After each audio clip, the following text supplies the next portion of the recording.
ఎత్ర నార్యంతు పూజ్యంతే రమంతే తత్ర దేవతాః అంటూ విశ్వసిస్తూ వస్తున్నటువంటి సంస్కృతి మనది. అదేవిధంగా మహిళలకి పెద్దపీట వేస్తూ వారిని గౌరవిస్తూ వస్తున్నటువంటి భారతీయ సాంప్రదాయం మనది. దానికి భిన్నంగా ప్రసన్న కుమార్ రెడ్డి గారు వారు ప్రశాంతి రెడ్డి గారి పట్ల చేసినటువంటి వ్యాఖ్యల్ని నేను గట్టిగా ఖండిస్తున్నాను. వైఎస్ఆర్సీపీ నాయకులకి మహిళల్ని కించపరచడం అనేది అలవాటుగా మారినటువంటి విషయం.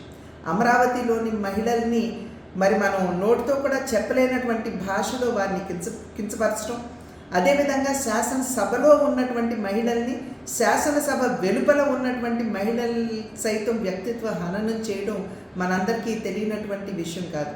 6 పర్యాయాలు ఎమ్మెల్యేగా గెలిచి ఈ రకంగా మహిళల్ని కించపరుస్తూ అవమానపరుస్తూ చేస్తున్నటువంటి వ్యాఖ్యలు ఇవి సభ్య సమాజం ఆమోదించనిది, స్వాగతించనిది అని చెప్పి వారికి తెలియజేస్తున్నాను.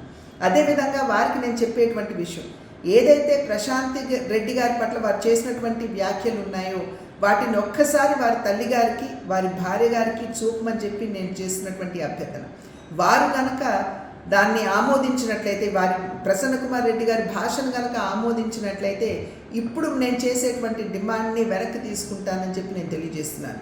నా డిమాండ్ ఏమిటంటే, ఎటువంటి షరతులు లేకుండా ప్రశాంతి రెడ్డి గారికి బాహాటంగా ప్రసన్న కుమార్ రెడ్డి గారు క్షమాపణలు చెబుతూ వారు చేసినటువంటి వ్యాఖ్యల్ని వెనక్కి తీసుకోవాలి అని చెప్పి నేను వారికి తెలియజేస్తున్నటువంటి విషయం.